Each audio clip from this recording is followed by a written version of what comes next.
light, 2 lights, 3 lights, 4 lights, 5 lights, and it's go! Hello everyone, welcome to the 5 Red Lights. My name is Aaron and today we are previewing the Hungarian Grand Prix, the last one before the summer break in August. Before I kick off this episode of the 5 Red Lights, I would like you to take a moment to follow me on Twitter, follow me on Instagram, or follow me on Twitch. I'm going to be streaming some F1 21 gameplay on Twitch in the future, and also check out the hashtag down below too. Remember, kind is king. We don't want any more of this obscene abuse that is heading into sports people's DMs. It's just not necessary. Remember, kind is king. Let's crack on with the big talking point then heading into Hungary, and it is of course still the fallout from the incident between Lewis Hamilton and Max Verstappen. Red Bull exercising their right to review the Hamilton penalty from Silverstone.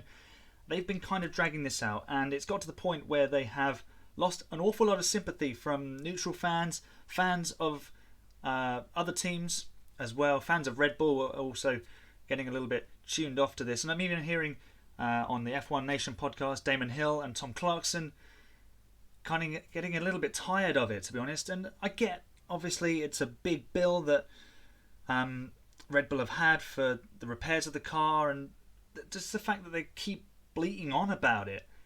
And it's just Christian Horner, and then Helmut Marko comes out with some rubbish about needing a penalty that makes sure that Hamilton doesn't win. That's not sport.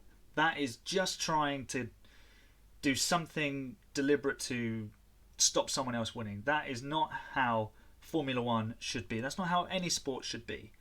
We've seen this before with Michael Schumacher, with some of his controversies, and it didn't paint him in a very good light. And Red Bull are getting tarnished with a similar sort of brush. Of course, Michael is still revered by many fans, but some fans find it very hard to disassociate him from some of his antics from when he was a racing driver. Of course, that should not then be used as a brush to tarnish his own personality, because we weren't privy to finding out what Michael was like away from the track. And of course, we don't know how a lot of these people, these big figures within Red Bull, operate when they're at home. So it shouldn't really be too much of a tarnishment on their personality. Just it leaves a sour taste in the mouth, and they need to act a little bit more professionally, I think, because I don't think they're going to gain very much from this review, which I think is happening kind of as we speak, or as I speak.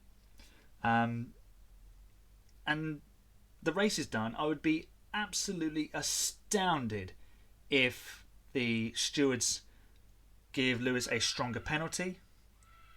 It would be absolutely unprecedented within Formula One. I think the only time a race winner has been changed this long after a race was the 2003 Brazilian Grand Prix, which was finished under a red flag, and of course Silverstone went to the checkered flag, and it was because the timing system had got the calculations wrong, and they then found out after investigating that Giancarlo Fisichella, not Kimi Raikkonen, had won that race.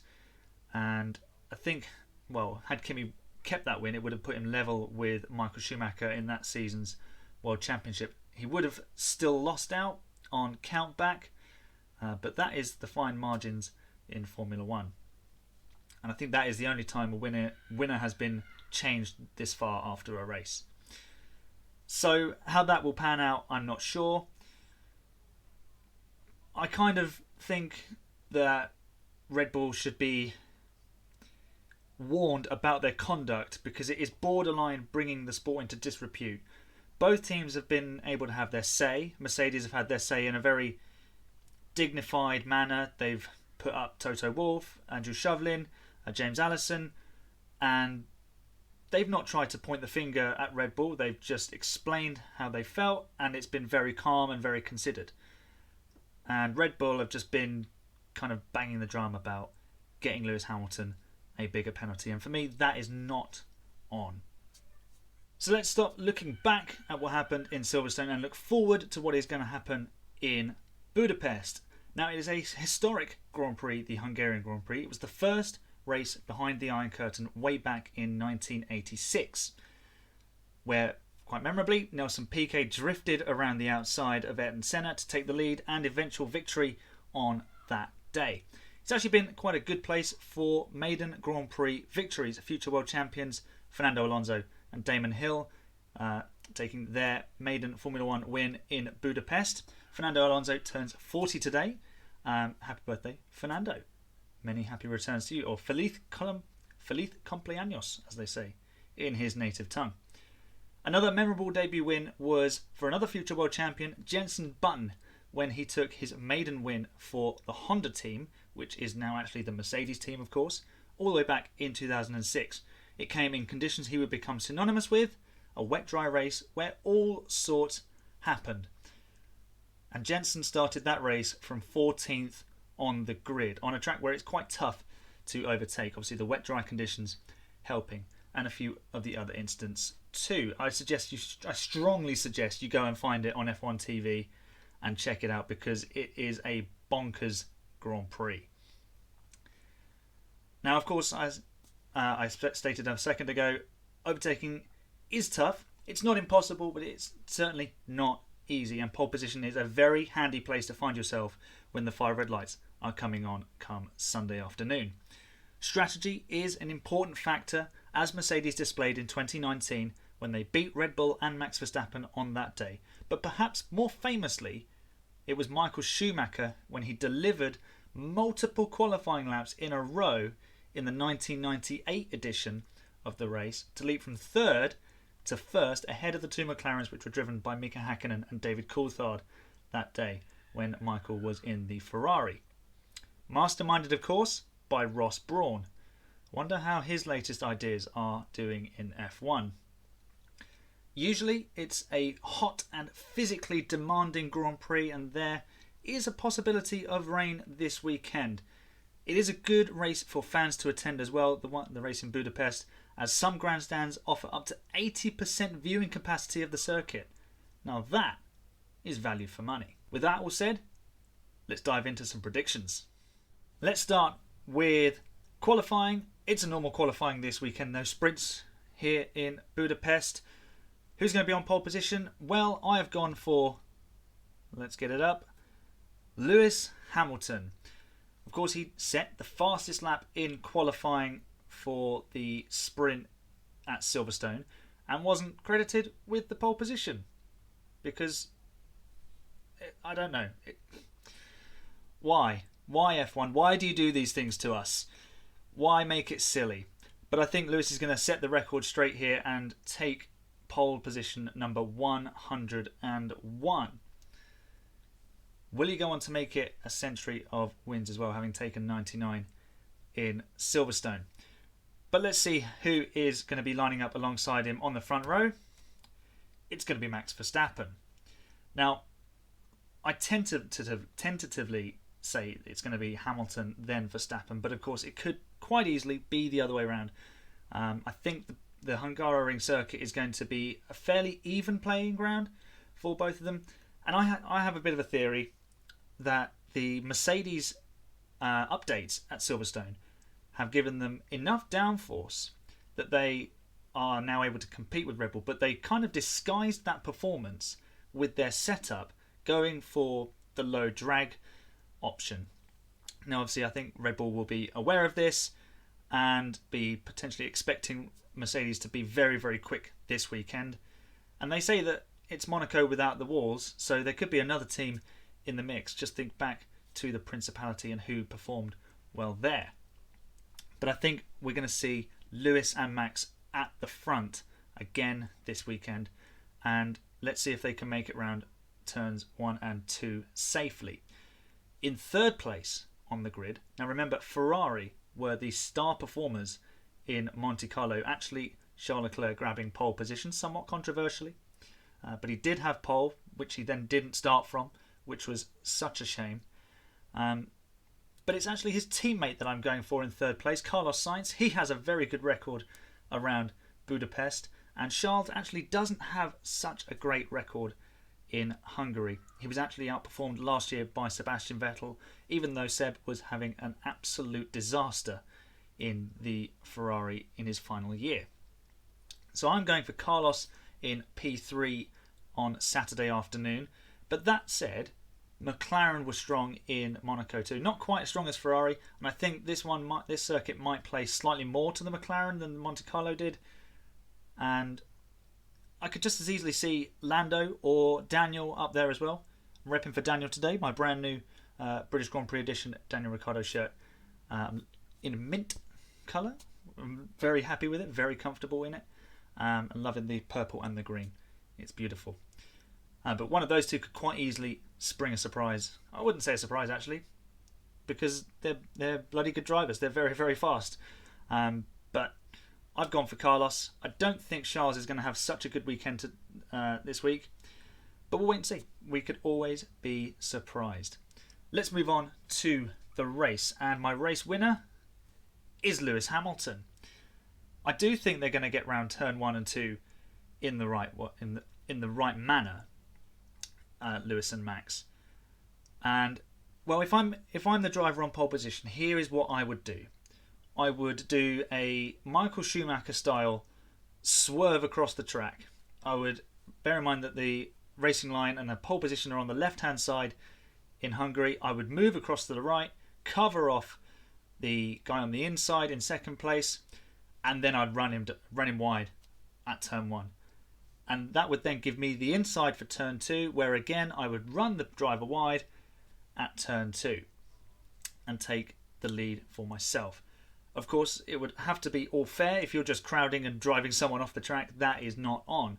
But I think Lewis is more than capable of doing that in the right way. Will they be making contact again? Quite possibly. They might bang wheels. But I don't think we'll see either of them not finishing the race. With that all said, second place will be Max Verstappen. Will he be able to find a way past Lewis? I doubt it. Once the race settles down, it's very tough to overtake in Budapest. And I don't think the Red Bull has enough of a straight line advantage, especially with the setup you need in Budapest, to make the overtake work in Hungary. So I think they're going to finish first and second. Now, I tipped Carlos Sainz for a third place on the grid start, but it's Max and Lewis's old mate on the podium. It's Valtteri Bottas in third place for me. I think Valtteri's going to have a okay weekend. It's not somewhere he goes brilliantly. He didn't do that great last year or the years before that. He has been on the front row there in 2019, but then his race kind of unravelled on the opening lap with wing damage. But I can see Valtteri using the extra pace of the Mercedes in clear air to get back in front of anyone who's qualified ahead of him. I think he'll qualify somewhere around 4th or 5th. I don't think Checo's going to be that strong this weekend. It's also a track where he doesn't go very well. He was out-qualified by Lance Stroll last season when he was at Racing Point. That's not a slight on Lance's ability. It's just the way it happened. Checo has strong tracks. This is probably one of his weaker tracks. And the same said for Valtteri. But I think Valtteri has got just enough in him to claw his way back onto the podium. And finally, my bold prediction is about AlphaTauri. Now, not just about Pierre Gasly, it's about Yuki Tsunoda too.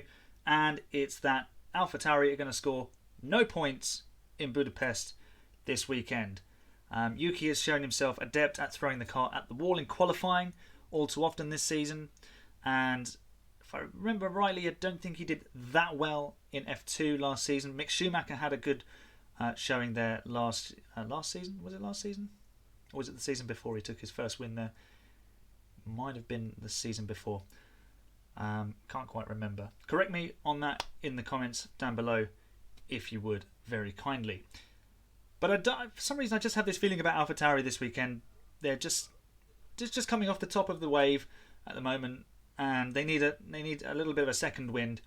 There's other teams around them in the midfield who are picking up some momentum. Aston Martin, Alpine especially, and of course Ferrari and McLaren are moving away from them in the championship standings. They're paying very dearly now for those pretty shoddy opening races where they qualified really well with Pierre and kind of got nothing in return for it. So they're feeling the consequences of poor decisions and poor driving in those early races. So unfortunately for AlphaTauri, there's not going to be any points scored for them this weekend, but there may be some points for a driver who will remain nameless, but there is a rather large clue as to who he is on my person here somewhere. So they are my predictions for the Hungarian Grand Prix. I think it's going to be a victory for Lewis Hamilton. So there you go. I've got it as a 100th victory for Lewis Hamilton, which would also be a record-breaking 9th win at a single racetrack in Formula 1 for one driver. It would take his tally in Hungary to 9 wins, which is just ridiculous. I mean, his stats are amazing as it is. 7 World Championships, 99 victories, 100 pole positions. Are they going to be 100 and 101 this weekend with 9 wins in Budapest? That would be almost a tenth of his victories in one place, which is just incredible. That's my predictions. Let me know in the comments what you think. If you enjoyed this video, leave a like. Greatly appreciate that. And also comment on the videos. It really helps the video get pushed out towards other people, and hopefully new people can find the channel. And thank you to everyone who has so far supported me on my journey so far this year. It's been massively appreciated, and I'm thoroughly enjoying producing this content for the viewers on my channel. That's all for today. Thank you so much for watching. My name's Aaron. This has been the 5 Red Lights, and when the 5 Red Lights go out in Budapest, I will see you next time.